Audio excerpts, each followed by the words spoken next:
नमस्ते।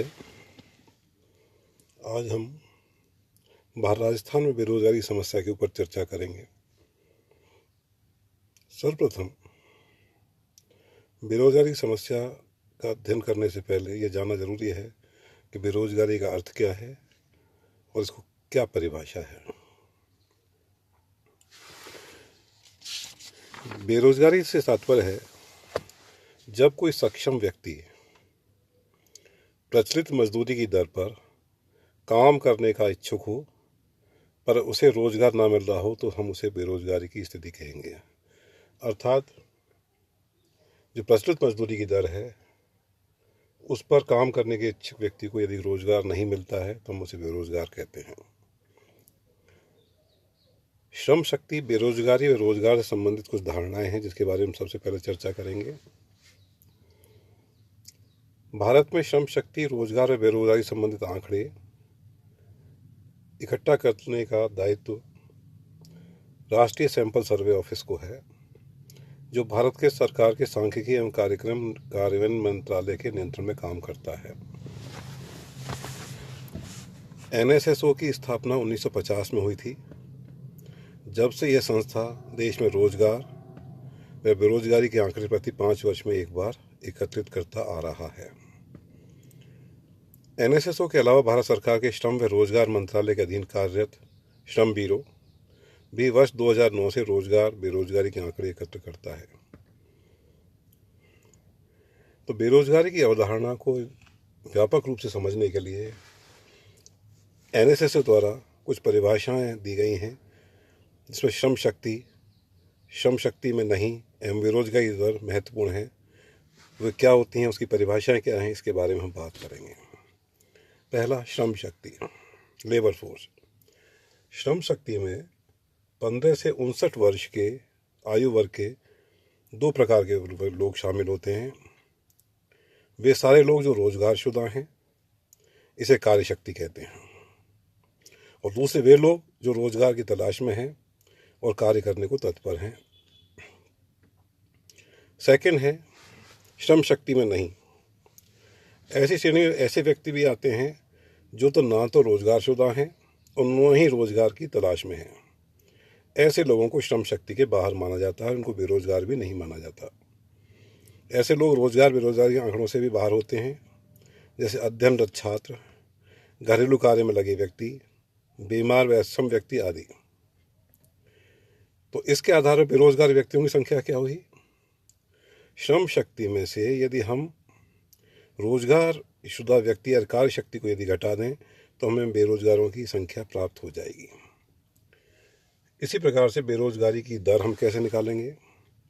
बेरोजगार लोगों की संख्या अपॉन कुल श्रम शक्ति गुणा 100, यानी बेरोजगार के लोगों की संख्या में हम देश में या राज्य में स्थित कुल श्रम शक्ति की संख्या का भाग दे दें और 100 से कर दें तो प्रतिशत रूप में हमें बेरोजगारी की दर प्राप्त हो जाएगी। श्रम शक्ति भागीदारी दर, रोजगार शुदा व्यक्ति प्लस बेरोजगार व्यक्ति अपॉन कुल जनसंख्या गुणा 100। NSS द्वारा बेरोजगारी का वर्गीकरण भी किया गया है। इसके आधार पर सामान्य स्थिति, चालू साप्ताहिक स्थिति और चालू दैनिक स्थिति के रूप में इनको परिभाषित किया गया है और उनको वर्गीकृत किया गया है।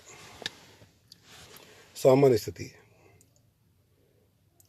बेरोजगारी मामले की इस अप्रोच में सैंपल सर्वे के दिन से पिछले 1 वर्ष के संदर्भ अवधि के रूप में दिया जाता है।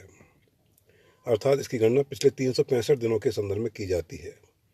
इस संदर्भ अवधि के अधिकांश भाग में यदि व्यक्ति बेरोजगार रहा हो तो उसे ही बेरोजगार माना जाता है। इस प्रकार सामान्य स्थिति की बेरोजगारी वर्ष भर की बेरोजगारी अथवा दीर्घकालीन बेरोजगारी का माप प्रस्तुत करती है।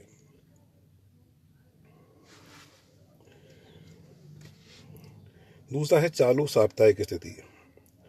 इस धारणा में व्यक्ति को रोजगार बेरोजगारी स्थिति सर्वे के 1 सप्ताह पूर्व के संबंध में आंकी जाती है। सामान्य स्थिति में 1 वर्ष में और चालू साप्ताहिक स्थिति में 1 सप्ताह के रूप में नापी जाती है। इसे पिछले 1 सप्ताह के संदर्भ की अवधि में किसी व्यक्ति को यदि 1 घंटे का काम भी नहीं मिला हो और वह काम की तलाश में रहता है तो उसे बेरोजगार माना जाता है। इस पद्धति से 1 सप्ताह में औसत बेरोजगारी रहने वाले व्यक्तियों की संख्या संख्या आकलित की जाती है। चालू दैनिक स्थिति।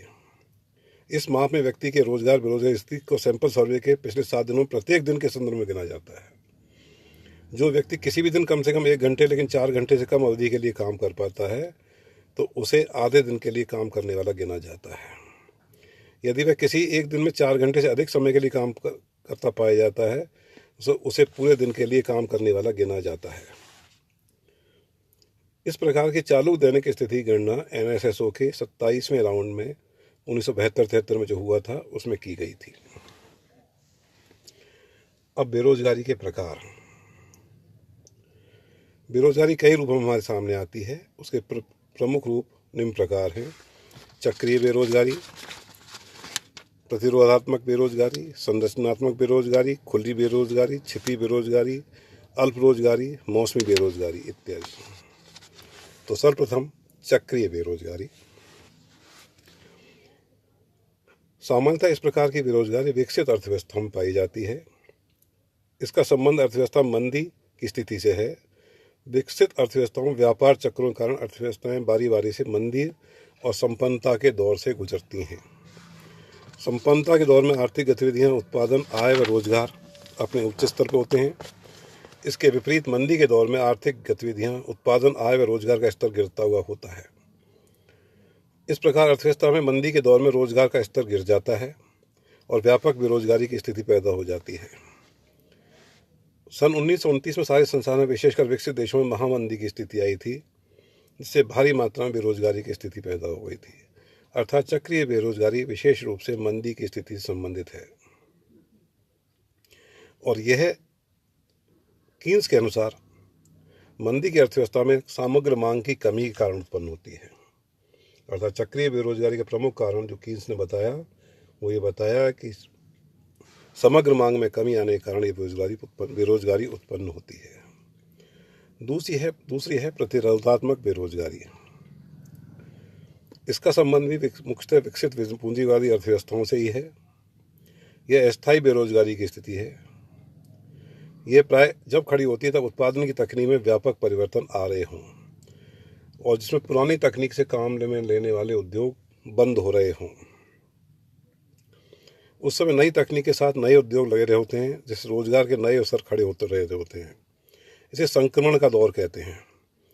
इस दौर में पुरानी तकनीक में दक्ष कामगारों को अस्थायी रूप से रोजगार से अलग होना पड़ता है, जो इस अवधि में नया प्रशिक्षण प्राप्त करके नई तकनीक से पारंगत हो जाते हैं। अर्थात जब तक वो नई तकनीक नहीं अपनाते तब तक वो बेरोजगार रहते हैं। जब ये कामगार नई तकनीक सीख जाते हैं तो उन्हें पुनः रोजगार मिल जाता है। इस प्रकार संक्रमण के दौर में जब अर्थव्यवस्था पुरानी तकनीक से नई तकनीक के ऊपर परिवर्तित हो रही है, जो बेरोजगारी पैदा होती है उसे प्रतिरोधात्मक बेरोजगारी कहते हैं। तीसरी है संरचनात्मक बेरोजगारी। यह ज़्यादातर भारत जैसे विकासशील देशों में पाई जाती है, जो दीर्घकालीन बेरोजगारी होती है, क्योंकि यहाँ बड़ी संख्या में लोग इसलिए बेरोजगार होते हैं क्योंकि इसमें इन अर्थव्यवस्थाओं में रोजगार के अवसर ही उपलब्ध नहीं होते और जो रोजगार के अवसर होते हैं वह सीमित मात्रा में पैदा होते हैं। इसके विपरीत जनसंख्या बड़ी तेजी से आगे बढ़ती है, जिसके कारण श्रम शक्ति में निरंतर वृद्धि होती रहती है। इस बढ़ती हुई श्रम शक्ति को रोजगार के अवसर नहीं मिलते समय बेरोजगारी निरंतर बढ़ती जाती है। इस बढ़ती श्रम शक्ति को रोजगार के अवसर नहीं मिलने, इस कारण से बेरोजगारी निरंतर बढ़ रही है। इस प्रकार की बेरोजगारी का संबंध अर्थव्यवस्था के ढांचे से होता है। तो जब तक अर्थव्यवस्था के ढांचे में मूलभूत परिवर्तन न हो तब तक ऐसी स्थिति बनी ही रहती है। अर्थात जब तक हम अर्थव्यवस्था में रोजगार के अवसर ना खोज पाएं तब तक यह संरचनात्मक बेरोजगारी बनी रहेगी। खुली बेरोजगारी। इस प्रकार की बेरोजगारी स्पष्ट रूप से दृश्य होती है और बेरोजगारों को स्पष्ट रूप से गणना की जा सकती है। उस वस्तुतः उपरोक्त प्रकरण चक्रीय बेरोजगारी, प्रतिरोधात्मक बेरोजगारी, व्यसनात्मक बेरोजगारी सभी खुली बेरोजगारी के ही उदाहरण हैं। छिपी बेरोजगारी। यह बेरोजगारी का वह रूप है जिसे ऊपर से देखने पर तो व्यक्ति रोजगारशुदा होता है, जबकि हकीकत में बेरोजगारों की जैसी स्थिति में होता है। उदाहरण के लिए किसी ग्रामीण क्षेत्र में एक किसान के पास बहुत छोटी जोत है और उस पर किसान के परिवार के 10 सदस्य काम में जुटे दिखते हैं, लेकिन यदि इन 10 सदस्यों में से 6 सदस्यों को इस काम से बाहर कर दिया जाए तो भी उत्पादन में किसी प्रकार की कमी नहीं आती है। तो इस प्रकार से केवल 4 व्यक्ति ही रोजगार के युक्त थे, बाकी 6 व्यक्तियों का उत्पादन, सीमांत उत्पादन शून्य था। तो ऐसे देखने पर तो व्यक्ति 10 काम में लगे हुए होते हैं, लेकिन वास्तविक आवश्यकता 4 लोगों की है। 6 लोग ये छिपे बेरोजगार कहलाएंगे। भारत में संपूर्ण कृषि अर्थव्यवस्था के अंदर भारी मात्रा में छिपी बेरोजगारी विद्यमान है। यदि भारत में 10 से 15% कृषि श्रमिकों को कृषि क्षेत्र से हटा दिया जाए तो भी कृषि क्षेत्र के उत्पादन में किसी प्रकार की कमी नहीं आएगी। अर्थात इन 10 से 15% लोगों का सीमांत उत्पादन की मात्रा शून्य है।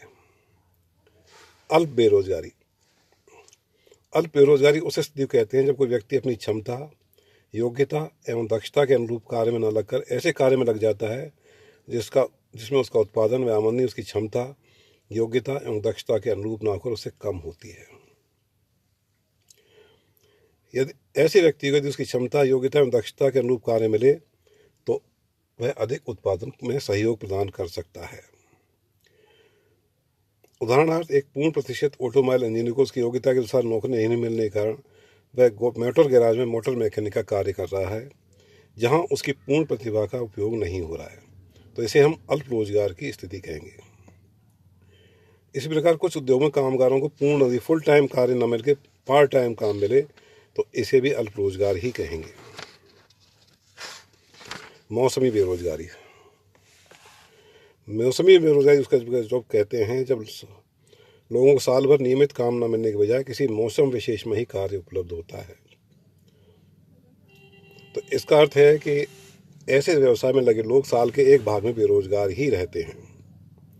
प्राय देखा गया है कि पश्चिमी राजस्थान के रेगिस्तानी इलाके में जहाँ खेती वर्षा पर ही निर्भर होती है, किसान खरीफ की फसल भी मुश्किल से ले पाता है। खरीफ की फसल में किसान प्राय जून से अक्टूबर तक खेती कार्य में लगा रहता है, लेकिन नवंबर से मई तक प्राय बेरोजगार रहता है। दूसरे शब्दों में, इस प्रकार की खेती में किसान फसल लेने के बाद के समय को से लेकर अगली फसल बोने तक सुस्त समय में बेरोजगार रहता है। इसे मौसमी बेरोजगारी कहते हैं। शिक्षित बेरोजगारी। एनएसएसओ माध्यमिक शिक्षा और उससे ऊपर की प्राप्त शिक्षा प्राप्त लोगों को शिक्षित बेरोजगारी की श्रेणी में रखता है।